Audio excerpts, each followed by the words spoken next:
बिल्कुल ठीक पढ़ा आपने थंबनेल में। एक मैकेनिक मिलियनेयर नहीं, मल्टी मिलियनेयर बन गया। हाँ, कैसे हुआ? एक पंचर लगाने वाला मैकेनिक, एक स्कूटी बाइक ठीक करने वाला मैकेनिक आज 200 फ्रेंचाइजी दे चुका है, 25,000 कस्टमर बना लिए, 1 लाख से ज्यादा स्कूटी और बाइक की सर्विस कर चुके हैं। इनको मैंने अपने लीडरशिप फनल में ट्रेनिंग दिया। कपिल भिंडी और दीपेन बराई गुजराती हैं दोनों, और जैसे जैसे आगे बढ़े बाद में अशोक शाह को भी इन्होंने पार्टनर बनाया। ये कैसे गेम चेंज हुआ? 5 स्ट्रैटेजी में दूंगा आपको, ये रियल कहानी समझ में आएगी और समझ में आता है कि बिजनेस को बड़ा कैसे किया जाता है। Problem, product, positioning, process, profit, 5 P के अंदर आपको देने वाला हूं। बिजनेस को सीक्वेंस में लेंगे। थोड़ा मजाक के लिए शुरुआत करते हैं। एक बार एक मैकेनिक किसी बाइक ठीक कर रहा था। बाइक ठीक करने के बाद कस्टमर आया, बोला 800 रुपया लेबर चार्ज। कस्टमर बोला, वही 1 घंटे में 800 रुपया? 1 घंटे की 800 रुपया, इतनी फीस तो मेरी भी नहीं है, मैं तो इंजीनियर हूं। तो मैकेनिक बोला, जब मैं इंजीनियर था तो मेरी भी इतनी नहीं थी। हाँ, देखिए आज मैकेनिक खूब पैसा कमा लेता है। कैसे कमाता है मैं आपको बताता हूं। नमस्कार, विवेक बिंद्रा बोल रहा हूं, फाउंडर एंड सीईओ बड़ा बिजनेस.com। गेम चेंजर है। मैकेनिक मल्टी मिलियनेयर कैसे बना? किसी भी बिजनेस को सीखने के लिए, किसी भी बिजनेस को शुरू करने के लिए पहला P है प्रॉब्लम। हाँ, और मैकेनिक की इंडस्ट्री के अंदर प्रॉब्लम क्या होती है? Lack of trust. वर्कशॉप में गाड़ी जाना मतलब जेब खाली हो जाना, विश्वास नहीं करते लोग। टाइमिंग, लंबी लंबी लाइन में लगना, देर तक गाड़ी का वेट करना, 2 दिन तक गाड़ी नहीं मिलना। तीसरी, कस्टमर सर्विस तो है ही नहीं। सर्विस तो पता नहीं पीठ पीछे क्या हो रही है, मेरी गाड़ी में क्या किया मुझे पता ही नहीं चलता। तो ये बेसिक प्रॉब्लम्स थी। तो मैं पहले चैप्टर यानी कि प्रॉब्लम के अंदर आपको 15 बातें बताऊंगा कि क्या फ्रॉड होते हैं बाजार में, और उनको देख करके, उन फ्रॉड को पकड़ करके कैप्चर द इनकन्वीनियंस, उन सारी इनकन्वीनियंस को पकड़ करके इस कंपनी को बनाया गया। तो आपके लिए इसमें स्ट्रैटेजी बहुत बढ़िया रहेगी सीखने को। आपको फ्रॉड तो देखने को मिलेंगे ही मिलेंगे, एक कंपनी कैसे बड़ी हुई सीखने को मिलेगा, और मेरे एक लीडरशिप फनल का ग्लिम्स मिलेगा, क्योंकि मैं लीडरशिप फनल में इनको ट्रेन किया। तो पहला, कई बार आप जाते हो किसी मैकेनिक, स्कूटर बाइक स्कूटी के मैकेनिक के पास में, वो आपकी माइलेज नहीं दे रही है बाइक इस समय, तो वो कहता है कि भाई मैं आपकी क्लच प्लेट बदलनी पड़ेगी क्योंकि आपकी माइलेज नहीं दे रही बाइक। हाँ, और क्लच प्लेट की जरूरत नहीं थी। कई बार कार्बोरेटर फ्यूल मिक्सचर को ठीक कर दो, काम ठीक हो जाता है। वो काम खाली 200 रुपए का था कार्बोरेटर फ्यूल मिक्सचर का, लेकिन क्लच प्लेट बदलने से इसको 700 रुपया मिल जाता है। आपको लगता है यार हो सकता है क्लच प्लेट ही खराब हो। मुनाफे को चुनने की बजाय अगर ग्राहक को सुनने पे ध्यान दोगे तो बिजनेस में हमेशा आगे रहोगे। इस पे अब प्रॉब्लम्स कितनी सारी है बाजार के अंदर। कई बार आपकी बाइक में, गाड़ी में डेंट होता है। अब डेंट में उसके पास ना एक वैक्यूम पंप की मशीन होती है, जिसमें वो उस पंप को अंदर फिट करे और वो बाहर सक्शन से उसको खींचता है और डेंट बाहर निकल आता है। पर वो क्या कहता है, ओहो गाड़ी तो आपकी 2 दिन लग जाएगी जी, इसमें तो डेंट भी होगा, पेंट भी होगा, रिपेयर भी होगा। अब अगर वो सक्शन पंप से खींचता और डेंट बाहर आ जाता तो लगभग 0 कॉस्ट थी। हाँ, सक्शन पंप खरीदने की उसकी, वैक्यूम पंप की कॉस्ट थी, लेकिन वो डेंटिंग पेंटिंग के नाम पे आपसे कम से कम 2,000 रुपए ले लेता है। शॉकर के मामले में कभी कभी गाड़ी आपकी बबलिंग करने लगती है, थोड़ी सी एडजस्टमेंट से, माइनर रिपेयर से काम चल जाता है, पर वो कहता है कि भाई माइनर रिपेयर नहीं करूंगा मैं, इसमें तो भैया शॉकर बदल दो तो काम बन जाता है उसका। तो रिपेयर करने की जगह वो शॉकर बदल देता है। शॉकर 3,000 रुपये में बदलता है, छोटा सा रिपेयर शायद 500 रुपये में काम हो जाता है। देखो मुद्दा क्या है, याद रखना कि ग्राहक को ठग कर कभी भी कोई अमीर नहीं हुआ, पर ये गलतियां होती हैं। ये शॉर्टकट अपनाए जाते थे इस इंडस्ट्री के अंदर। आपके जबरदस्ती, कई बार अगर व्हील में कटकट की आवाज आती है तो बेरिंग चेंज करने से या ग्रीजिंग से काम चल सकता था, पर वो पूरा पहिया बदलने की कोशिश करता है। 200 रुपए का काम पहिया बदलने पे 3-4 हजार रुपए का हो जाता है। कमाने का तरीका है ये। वो ट्रांसपेरेंट नहीं रहता है आपके साथ, कई हिडन कॉस्ट होती हैं। पॉलिशिंग का चार्ज बाद में बताता है, धुलाई का चार्ज बाद में बताता है, बैटरी की चार्जिंग करना वो बाद में बताता है, एक्स्ट्रा लेबर चार्ज वो बाद में बताता है, शुरू में आपको बताता ही नहीं है। हाँ, जैसे क्योंकि कस्टमर ना इग्नोरेंट है तो मैकेनिक उसका एडवांटेज लेता है। हाँ, मतलब कस्टमर तो इतना इग्नोरेंट है कि इस पे चुटकुले बन जाते हैं। एक बार रामू अपनी बाइक की बैटरी लगवाने गया तो मैकेनिक ने बोला, सर एक साइड की बैटरी लगा दूं? तो बोला एक साइड की? नहीं नहीं, तू काम कर दोनों साइड के लगा दे, एक साइड की क्यों लगाता है? हाँ? अब बेचारा ये भी चुटकुला भी इसलिए बना है, वो कस्टमर बेचारा इग्नोरेंट है। हाँ? क्योंकि वो इतना डिसऑनेस्टी इसी चक्कर में करता है। आपके व्हीकल का ऑयल चेंज करना होता है तो मैकेनिक बड़ा बिल बनाने के लिए ऑयल फिल्टर को खराब बताएगा, ऑयल नट को लोकल बता के बदल देगा। इसके अलावा ऑयल डालते वक्त ऑयल कम डालता है, ऑयल इकट्ठा करके बाद में वो ज्यादा दाम पे या पैसा बचाने के चक्कर में थोड़ा थोड़ा 1-1 लीटर ऑयल इकट्ठा करके किसी दूसरे को बेच देता है। आपको जो कई बार ओवर चार्ज करने के लिए वो वाले खर्चे करेगा जो कि इनविजिबल हो, बाहर से आपको नहीं दिखाई पड़ते हैं। हाँ, जैसे आपको जाने के बाद बोलेगा भैया ब्रेक खराब थी आपकी, ब्रेक शू नहीं डाल दिया। ब्रेक शू आपको दिखते नहीं, वो अंदर होते हैं।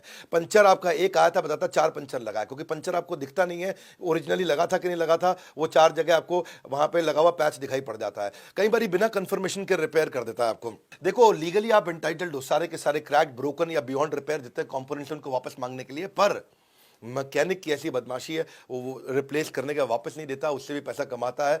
और कभी आपको कई बार बदलता है ना, तो वो सस्ता माल लगा देता है, क्योंकि सस्ते माल में कमीशन ज़्यादा होती है, चीप ऑटो पार्ट जिसको बोलते हैं। भाई उसकी ज़्यादा ड्यूरेबिलिटी है नहीं, 1 साल चलने वाली चीज़ 6 महीना चलती है, तो आपको दोबारा जाना पड़ता है, और वो चाहते ही है कि आप दोबारा आए। भाई देखो, फ्यूल मीटर होता है, वो टंकी के अंदर होता है, आपको दिखाई देता नहीं है। जो ओरिजिनल वाला है वो 1200 रुपये का आता है, लोकल 400-500 रुपये का आता है। इंजन की कॉइल होती है, वो नीचे इंजन के साइड में लगी होती है, आपको नहीं दिखती। जो ओरिजिनल ब्रांड है वो 800 का देगा, लोकल 150 रुपये का देता है। अच्छा, आपसे वो चार्ज 800 के हिसाब से कर लेता है, लगाता है आपको 150 वाली आइटम है। हेडलाइट होती है, ओरिजिनल आएगी 900,000 रुपये की, लोकल आएगी 250 रुपये की। अच्छा, आपको पता चलेगी नहीं, देखने में तो बाद में एक जैसी लगती है। अब गियर का लीवर होता है, इसे चेंज करना इतना आसान है कि आपको पता भी नहीं लगेगा। और ओरिजिनल लोकल की पहचान करना मुश्किल है कि ओरिजिनल 250 का है, लोकल 75 का है। तो those who focus on making a sale neither get sale nor get customer. Mechanic के साथ यही दिक्कत रहती है। इन्हीं प्रॉब्लम्स को समझा इस कंपनी ने। अनट्रेन्ड स्टाफ होता है, भाई छोटू से उस्ताद का काम कराता है। छोटू नया लड़का है, उसी को कहता है यही हमारा उस्ताद है, यही करेगा काम। अच्छा, उस्ताद जो है बैठ करके पत्ते खेल रहा है, और छोटू लगा हुआ ठीक करने में है जी, घू घू घू घू एक्सीलेटर चलाया जा रहा है। अच्छा, उस्ताद जी बैठा अपना पत्ते खेल रहा है। अब टेक्निकल काम जो एक ट्रेंड मैकेनिक ही कर सकता है, वरना तो इंजन खराब हो जाएगा। अब लोकल मैकेनिक जो है वो गाड़ी को ठीक करने के बजाय खराब करता है, और फिर वापस ठीक करने के लिए अलग से आपका बिल बना देता है। इतने फ्रॉड है इसके अंदर कि आपको बाद में फियर फैक्टर भी बिल्ड करता है। हाँ, कई बार आपने देखा हॉस्पिटल में डॉक्टर भी फियर फैक्टर बिल्ड करते हैं। मैं किसी की बुराई नहीं कर रहा, पर मैं आपको खाली वास्तविकता बताना चाहता हूं। मैकेनिक क्या बोलेगा, गाड़ी बहुत धुआं दे रही है भाई साहब, बहुत धुआं दे रही है, इंजन तो सीज हो सकता है। आप घबरा जाओगे, इंजन सीज हो सकता है, गाड़ी रास्ते में बंद हो जाएगी। इंजन बदलने का खर्चा कम से कम 7-8-10 हज़ार रुपए का आ जाएगा। हाँ, गाड़ी का शॉकर खराब हो गया, 2 सवारी बैठ के चलाने में दिक्कत होगी। अगर ओहो खराब सड़क हुई ना, ऐसी दुर्घटना होगी कि भैया फिर तो आप मटके में मिलोगे। आप घबरा जाते हो, भैया मटके में है, हरिद्वार में मिलेंगे। तो 2,000 रुपए का शॉकर जो है आप फटाफट 3,000 रुपए के बदलवा लेते हो। आपका ब्रेक शू खराब हो रहा है भाई साहब, अगर तेज ब्रेक लगाए तो गया गेम ओवर, इस दुनिया से अलविदा हो जाओगे। नया ब्रेक आपका शू लगाने के चक्कर में 500 रुपये आपसे बना लेता है। अच्छा, ये तो छोड़ो भैया, कहीं तो इतने फिशी टर्म्स एंड कंडीशन है कि आपको बाद में पता चलते हैं। जैसे स्कूल में होता है ना भाई, स्कूल में आप बच्चे का एडमिशन कराते हो, कहते हैं ड्रेस भी हम देंगे, किताब भी हम देंगे, जूता भी हम देंगे, मौजा भी हम देंगे। बात क्या कर रहे हो, कई बार माँ बाप कहते थे बच्चा भी आप ही दे दो। तो आपको जो है इंजन ऑयल भी हमसे खरीदना पड़ेगा, आपको स्पेयर पार्ट भी हमसे लेना पड़ेगा। बाहर वाले की हम गारंटी नहीं लेते, बाहर के इंजन ऑयल की गारंटी नहीं लेते। सर्विस करते वक्त कोई डेंट स्क्रैच हो गया तो हमारी गारंटी नहीं है। सर्विस करते वक्त पेट्रोल तो आपका इस्तेमाल करेंगे ही करेंगे, पिक एंड ड्रॉप की बात कर दी तो एक्स्ट्रा पैसा ले लेंगे। देखो भैया, इसी चक्करों में मैकेनिक के पास आदमी इग्नोरेंट जाता है और उसका बेचारे की पिटाई हो जाती है। अच्छा, महिला जाएगी तो वो तो ऐसा लपेट लेते हैं कि महिला को तो कुछ नहीं पता होगा। एक बार एक लड़की गई भी थी मैकेनिक के पास, तो बोली स्कूटी की सर्विस करानी है। मैकेनिक बोला, अरे मैडम आपकी तो स्कूटी के अंदर इंजन ऑयल नहीं है, ब्रेक भी ठीक से काम नहीं कर रहा है, अरे आपका तो क्लच भी ठीक नहीं चल रहा है, कैसे चलाती हैं हम? तो लड़की बोली, अरे भैया ये सब छोटी मोटी बातें, इनको छोड़ो, पहले आप शीशा ठीक कर दो भैया। तो अब बेचारे लड़के को तो खाली शीशा देखना था, उसको ये सब पता नहीं है। इसको बोलते हैं इग्नोरेंस का फायदा उठाना। फायदा उठाने के चक्कर में ऐसे ऐसे बड़े बड़े शब्द बोल देते हैं। हाँ, क्यों क्या बोलेगा आपको, timing chain pusher rubber coupling, आपको बोलेगा कपलिंग रबर है जी, half axle clutch centre and hub और रॉकर सेट। आप भी कहोगे अच्छा तो कोई बड़ी चीज होगी भाई हमारे साथ में। अब एक रेस्टोरेंट में मैं गया, मुझे कहता है I'm going to offer you triangular pastry case. Triangular pastry case? मैं सोचने लगा, beautifully wrapped and fried, filled with spiced vegetable, cheese and dry fruit, served with delectable spiced, sweet and tangy sauce. मैं भी सोच रहा मन में पता नहीं क्या लाएगा, made with jaggery and tamarind. और बाद में मेरे को समझ में आया, वो 2 समोसे ले आया चटनी के साथ में। ओ भाई साहब है जी। अच्छा, एक और 7 स्टार होटल में मैं गया दुबई में, है जी, अब बुर्ज खलीफा टाइप। तो वो पूछा क्या खिला रहे हो भैया, कहता है 2 starches in a single delectable package, crisp on the outside and tender in the inside, unleavened whole wheat flat bread. Whole wheat flat bread. अब मैं सोचा यार होल व्हीट फ्लैट में मतलब कुछ stuff with savoury spiced potato mixture, savoury spiced आलू होगा अंदर, potato mixture, a flavoured condiment made with fresh mint, cilantro, lemon juice for tanginess, ginger garlic cumin. मैं गजी ला क्या रहा है, और लेके आया तो देखा आलू का पराठा साथ में धनिया की चटनी। ये सब क्या है, ऐसी ऐसी बातें बता दो आपको बिग वर्ड्स, तो आप जो कहोगे और तो कोई बड़ी चीज है, बाद में देखो जी कुछ नहीं डाला उसने मैकेनिक ने। ये एक प्रॉब्लम सॉल्विंग प्रोडक्ट कैसे बनाया जाता है सिखाता हूं आपको। अब दूसरे पी पे आता हूं, प्रोडक्ट। तो इन्होंने कहा कि भाई अगर ये प्रॉब्लम है तो प्रोडक्ट क्या बनाएं। मेरी यूएसपी क्या होनी चाहिए? कंपनी का नाम स्पीड फोर्स है, मेरे अपने क्लाइंट हैं, मैंने इनको मेंटर किया है। इन्होंने एक प्रोडक्ट बनाने के लिए क्या किया कि नॉन डोमेन का आदमी भी अगर वर्कशॉप खोलना चाहे तो कैसे खोलेगा? उसको standardised tool, equipment, machinery, technology centric उसको बना दूं, मोबाइल ऐप, ईआरपी सॉफ्टवेयर दे दूं, genuine top quality spare part हम ही उसको प्रोवाइड कर दें, बैटरी, टायर वगैरह, पिक एंड ड्रॉप फैसिलिटी का सिस्टम ऐसा ला दूं कि बेचारा कोई भी आपको आने की जरूरत ही ना पड़े, पिक एंड ड्रॉप कर ले, और अगर वो अपने घर से भी बैठ करके कैमरा पे, मोबाइल पे देख सकेगा कि भाई मेरी बाइक में डल क्या रहा है सामान। अगर कहीं रास्ते में खराब हो जाए तो रोड साइड असिस्टेंस दे दें उसको, ब्रेक डाउन हो, स्पीड फोर्स को फोन करो, 30 मिनट में ठीक करने आ जाएगा आपके पास में। ग्रेट कस्टमर सर्विस का मतलब ये नहीं है कि customer is always right, it means customer is always honoured. तो उन्होंने कहा कि कस्टमर की इन सारी प्रॉब्लम के लिए प्रोडक्ट बनाते हैं, तो इन्होंने छोटू उस्ताद सिस्टम हटा दिया, ट्रेन करके soft skill, professionalism, manager, value system के साथ ट्रेन किया। अब छोटू जो है वो छोटू है। अब छोटू एक बार बाइक पर लगा हुआ घूं घूं घूं एक्सीलेटर दबा रहा है, तो उसे उस्ताद ने पूछा क्या कर रहा है? बोला कुछ नहीं, आवाज सुन रहा हूं बस। है कि नहीं? अब जो ये छोटू सिस्टम हटा दिया वहां से। हाँ, छोटू एक बार बाइक का व्हील रिपेयर कर रहा था, रिपेयरिंग करते वक्त व्हील में आवाज आ रही थी, तो कस्टमर ने पूछ लिया, अरे भैया क्या कर रहे हो? बोला मैं तो इंजीनियरिंग कर रहा हूं, आप क्या कर रहे हो? तो ये जो है, ये सब सिस्टम हटाना जरूरी था। एक अम्ब्रेला स्ट्रैटेजी बना दी इन्होंने कि भाई service, spare, repair, insurance, AMC, additional assistant, warranty, discount scheme, सब कुछ मैं यहाँ दे दूंगा एक छत के नीचे। अगर एक छत के नीचे सब दे दूंगा तो कस्टमर आएगा। उसको ऐसा डिजिटलाइज्ड सर्विस सेंटर बना दें, इतना टैब लेकर के मैकेनिक, जो हेड मैकेनिक है वो टैब लेके बैठता है आपके साथ, टैबलेट पे आपको साथ में, और टेलीविजन पे आपको दिखाता है कि क्या क्या हो रहा है। आप जहां जाते हो वहां वेटिंग लाउंज बना दो। आपको आपने बाइक मैकेनिक के यहाँ वेटिंग लाउंज कभी देखा ही नहीं है। हाँ, तो ये जो है ना, ये आपके, ये सब चीजें नहीं होती थी गैराज में कि बैटरी, टायर, एसेसरी आपको दूसरी जगह जाना पड़ता था, यही मिल जाए आपको। डिसरप्टिव कस्टमर सर्विस, ये है मेन चीज इनका प्रोडक्ट। हाँ, इनका मेन प्राइम फोकस इसी के अराउंड है कि मैं व्हीकल की क्वालिटी को मेंटेन करूं अच्छी सर्विस देते हुए। अगर आप ग्राहक की सुनेंगे तो ग्राहक आप ही को चुनेंगे, बस यही मुद्दा था। अब प्रोडक्ट बन गया, प्रोडक्ट को बाजार में लेके कैसे जाएं? पोजिशनिंग क्या करें? पोजिशनिंग क्या होता है? प्रोडक्ट जो है फैक्ट्री में बनता है, जो पोजिशनिंग है वो दिल में बनती है। प्रोडक्ट फैक्ट्री में बनता है, ब्रांड दिल में बनता है। तो मैं ऐसी कैसे रिकॉल वैल्यू जनरेट करूंगा, कस्टमर वापस आए? ब्रांड प्रेफरेंस कैसे क्रिएट करूं? तो तीसरा पी, पोजिशनिंग। अब ये मैकेनिक भाई ने क्या किया, पहले आउटलेट से गुजरात में चालू किया, बहुत छोटे से शहर में, जामनगर के पास में, और वहां पर इसने चालू किया। और चालू करने के बाद आज देखो ऐसा पोजीशनिंग क्रिएट कर दिया पूरे गुजरात में, बाद में पूरे देश में पहुंचे कि भाई मेरा ब्रांड प्रॉमिस ये है कि मैं आपको एक्सीलेंट कस्टमर सर्विस देना चाहता हूं। मेन मुद्दा ये है, what do you stand for, what should you be known for, वो किस चीज के लिए पहचाना जाना चाहिए। तो अब स्पीड फोर्स 200 आउटलेट खोल दिए, 1000-2000 आउटलेट पर जाने लगे हैं।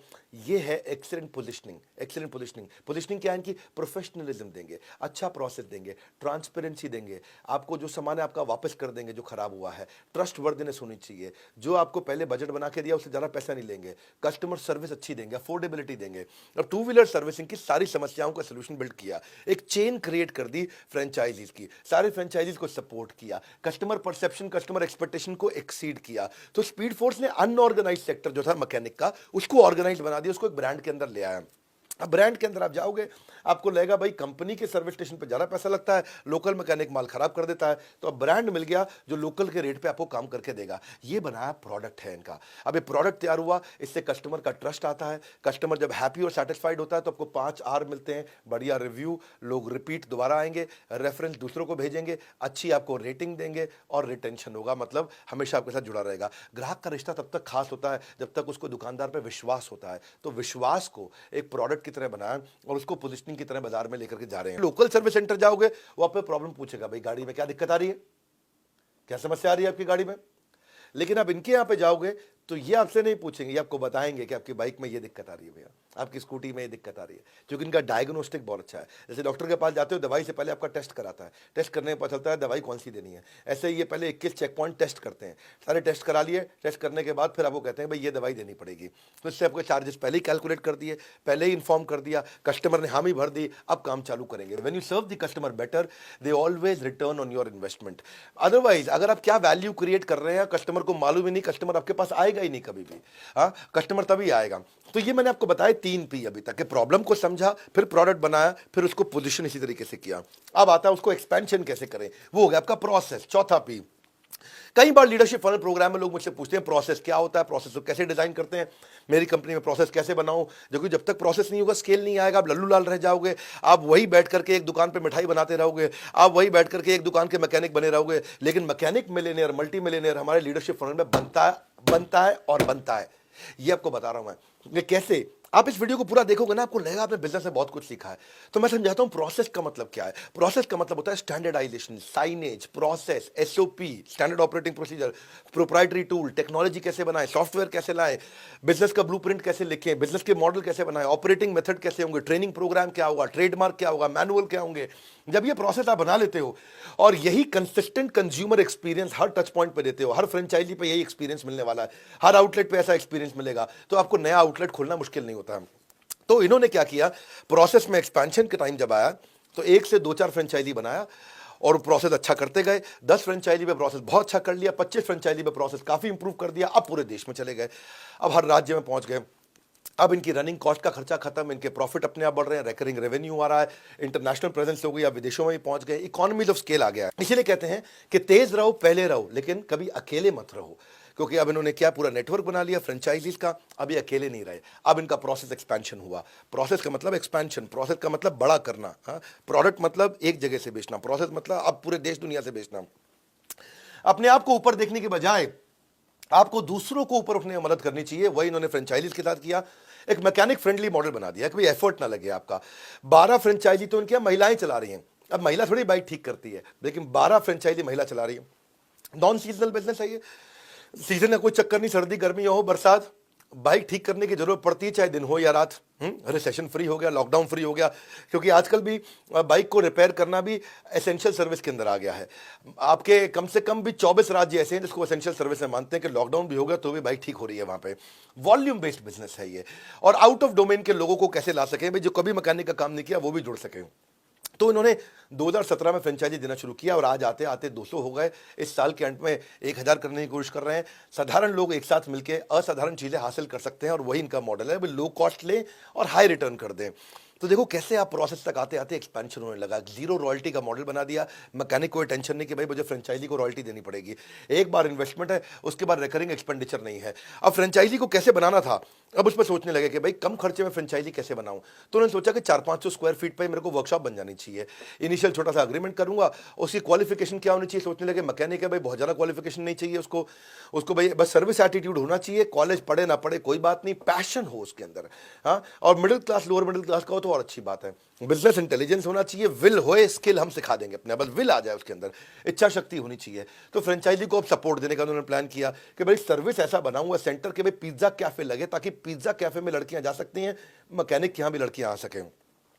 तो फुटफॉल कैसे बढ़ाएं, फिर उन्होंने फुटफॉल पे काम किया, टूल्स इक्विपमेंट दिए, ब्रांडिंग मटेरियल बना दिया कि भाई ड्रेस मटेरियल कैसा रहेगा मैकेनिक का, मैकेनिक अपनी वर्दी में रहता है स्पीड फोर्स की, भाई आउटलेट का फ्रंटेज कैसा होगा, उसके इंटरनल ग्राफिक्स कैसे होंगे, आपका फ्रेंचाइजी की ट्रेनिंग कैसे होगी, induction training, quarterly, half yearly, soft skill, on the job. अब ट्रेनिंग किनकी होती है, 3 लोगों की होती है, एक फ्रेंचाइजी की, एक सुपरवाइजर की और एक मैकेनिक की।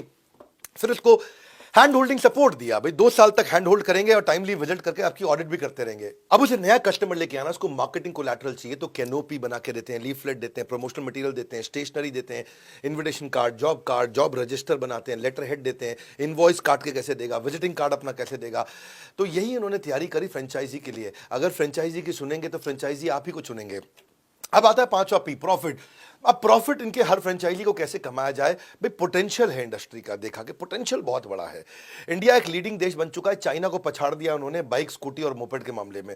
सब्सटैंशियल ग्रोथ हो रही है 12% इस मार्केट की लगातार पिछले 6 साल से, और बड़ा, और उसमें प्रोफेशनल अप्रोच नहीं है। भाई अगर रोड साइड गैराज होगा तो उससे आप काम करा नहीं सकते, ऑथराइज सर्विस सेंटर से आप कराना नहीं चाहते, क्योंकि रोड साइड गैराज जो होगा वो बाइक भी खराब कर देगा, फालतू पैसा लेगा और काम ठीक नहीं करेगा। ऑथराइज सर्विस सेंटर जाओगे तो आपकी जेब खत्म कर देगा। तो ग्राहक की समस्या और मांग, इसमें ना बदलाव रहता है हमेशा, और इसी से नए व्यवसाय की आवश्यकता पड़ती है, और यही नया व्यवसाय खड़ा हुआ। 5वें पी पे आप समझो कि प्रॉफिट कैसे कमा रहे हैं। हर 3 में से एक घर के अंदर 2 व्हीलर है ही है, और 2 व्हीलर का जो शेयर है वो 75% हो गया, बाकी सारे व्हीकल्स को मिलाकर के उसका 75% है। और अभी चाहे ऑफिस जाता है, पुलिस वाला है, बैंक जाने वाला है, बिजनेसमैन है, सेल्स बॉय है, इंश्योरेंस एजेंट है, कोई भी है, यंग बच्चा है, गवर्नमेंट एम्प्लॉय है, सबके पास टू व्हीलर रहता ही है। 60 करोड़ टू व्हीलर है हमारे देश के अंदर, और 60 करोड़ टू व्हीलर को साल में 3 बार सर्विस करानी होती है, यानी कि साल में 180 करोड़ सर्विस होनी है।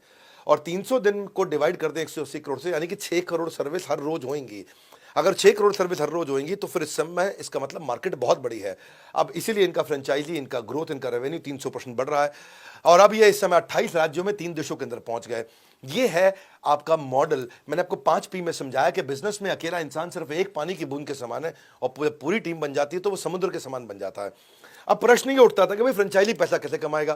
भाई कुछ फ्रेंचाइजी शुरू में पैसा नहीं कमा पा रहे थे, तो उन्होंने 18 प्रकार की इनकम बना दी फ्रेंचाइजी की। भाई सर्विस से भी ले लो, एसेसरी से कमा लो, स्पेयर से कमा लो, टायर से कमा लो, कोटिंग से, इंश्योरेंस करा लो, लेबर चार्ज ले लो, वारंटी से कमा लो, बैटरी से कमा लो, बैटरी चार्ज करोगे, इलेक्ट्रिक व्हीकल आ रहा है तो उसका भाई सर्विस चार्ज लगा लो, सर्विस फैसिलिटी दे दो, एनुअल मेंटेनेंस कॉन्ट्रैक्ट कर लो। 18 प्रकार की इनकम हो गई।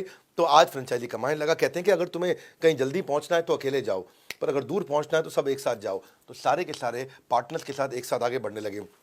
आज स्पीड फोर्स की टीम में 250 साल का एक्सपीरियंस, बड़े बड़े लीडर्स इनके हो गए, इन्होंने बहुत लीडर हायर कर लिए। ये अशोक शाह, कपिल भिंडी और दीपेन बराई, 3 लोगों ने शुरू किया। ये मेरे लीडरशिप फनल के प्रोग्राम से ट्रेंड है और आने वाले बैच में भी आने वाले हैं। ये 11, 12, 13 को फिर से आएंगे हमारे पास में। फ्राइडे, सैटरडे, संडे 11, 12, 13 मार्च को मैं लीडरशिप फनल का अगला बैच लेके आ रहा हूँ। लीडरशिप फनल एक ऐसा प्रोग्राम है, कई बार बता चुका हूँ, लोग इसकी कसम खाते हैं। इस प्रोग्राम में लोगों की जिंदगी बदल जाती है। भाई एक बार बताता हूँ, थोड़ा बड़ा सोचा है कभी जिंदगी में आपने? एक बात बता दूं आपको, मैं अब तक मैं हजारों बिजनेस को 100 करोड़ से ऊपर लेके जा चुका हूं और सैकड़ों बिजनेस को 1000 करोड़ से ऊपर लेके जा चुका हूं। दोबारा बोल दूं आपको, मैं आंख में आंख डाल देना मेरी, हजारों बिजनेस को 100 करोड़ से ऊपर लेके जा चुका हूं और सैकड़ों बिजनेस को 1000 करोड़ से ऊपर लेके जा चुका हूं। ये लीडरशिप फनल की ताकत हमारी। हाँ, और ये हर बार बिगर, बेटर, पावरफुल होता जा रहा है। लेकिन इसमें हमने एक रूल बना लिया है, 299 पार्टिसिपेंट नहीं लेंगे, 301 नहीं लेंगे। 300 सीट है, 300 रहेगी, ना एक कम ना एक ज्यादा। एक बार और, ना एक कम ना एक ज्यादा। अगर आप भी चाहते हो कि मेरे नजदीक आकर के बैठना, मुझसे बात करना, मुझसे इंटरैक्ट करना, मुझसे प्रश्न पूछना और बिलियनियर से आके सीखना, वो भी आएंगे वहां पे, आपको बताएंगे भी, पढ़ाएंगे भी, सिखाएंगे भी, करवाएंगे भी। क्योंकि ऐसा कोच देते हैं जो आपको फोन कर करके तंग कर देगा आपको, भैया अपना फ्रेमवर्क करो, भैया अपना असाइनमेंट कंप्लीट करो, आगे बढ़ो। सीट्स तो 300 ही रहने वाली, 301 तो होगी नहीं। आपको नंबर दे दिया, फोन कर लो, मेरे किसी आईवीसी से मिल लो, मेरे किसी भी ब्रांच में चले जाओ। हमारे देश में हर जगह ब्रांच है। अरे जिस शहर में रहते हो ब्रांच है आपके पास में, पता करो, सर्च कर लो, बड़ा बिजनेस राजकोट ब्रांच, बड़ा बिजनेस अहमदाबाद, बड़ा बिजनेस, आप कुछ भी लिख दो उसके अंदर, भुवनेश्वर लिखो, पटना लिखो, आप उसके अंदर कुछ भी लिखोगे, जो शहर लिखोगे, लुधियाना लिखोगे, जलंधर लिखोगे, चंडीगढ़ लिखोगे, जो शहर लिखोगे वहां अपनी ब्रांच है आज हमारी। उस ब्रांच में चले जाओ, बैठ करके समझो लीडरशिप फन से मुझे कैसा फायदा होगा। आपको 2 कोच मिलते हैं, आप एक सर्टिफिकेट मिलता है कंप्लीशन पे। अपना ना बड़ा सोचो भैया जिंदगी में। आपका प्रॉब्लम यही है, आपको लगता नहीं है कि आपका बिजनेस बड़ा हो सकता है। हो सकता है, एक मैकेनिक मल्टी मिलियनर बन सकता है, तो आप क्यों नहीं बन सकते? मेरा यहाँ पे वापस शुरू करने के बाद लीडरशिप फनल 2.0 का सेकंड बैच होने जा रहा है अभी आपके सामने। आप इसके लिए अपना डेट ब्लॉक कर लो, कहीं भी जाकर के आप इसकी टिकट ले सकते हो हमारे साथ में। और बड़ा बिजनेस एप्लीकेशन को डाउनलोड कर लेना। बहुत बड़ा सरप्राइज है, जिन लोगों ने डाउनलोड किया उनको पता है कि हमने एक फेसबुक, एक लिंक्डइन बना दिया एंटरप्रेन्योर्स का। ये दुनिया में पहली बार किसी भारतीय ने ऐसी ऐप बनाई है। इस ऐप को डाउनलोड करना, इस वीडियो को शेयर करो उन सबको जो बहुत बड़ा सोचते हैं और बहुत बड़ा कुछ करना चाहते हैं। एक मैकेनिक मल्टी मिलियनर कैसे बना, अगर एक कहानी पसंद आई नीचे कॉमेंट बॉक्स में बताओ। हर संडे को ऐसी कोई बड़ी कहानी लेके आ रहा हूँ और बड़ा भारत शो लेके आने वाला हूँ, इसके बारे में जल्दी बताऊंगा। वीडियो को शेयर किया कि नहीं किया, सोचा किसको दोगे, आपसे पूछ रहा हूँ, नहीं सोचा, सोचो ये वीडियो किसके पास पहुंचाने से फायदा होगा। हमारे साथ जुड़े रहने के लिए, ऐसे वीडियोस को देखने के लिए, वर्ल्ड के नंबर 1 एंटरप्रेन्योरियल चैनल पे आने और सब्सक्राइब करवाने के लिए आप सबका हृदय की गहराई से प्रेमपूर्वक धन्यवाद।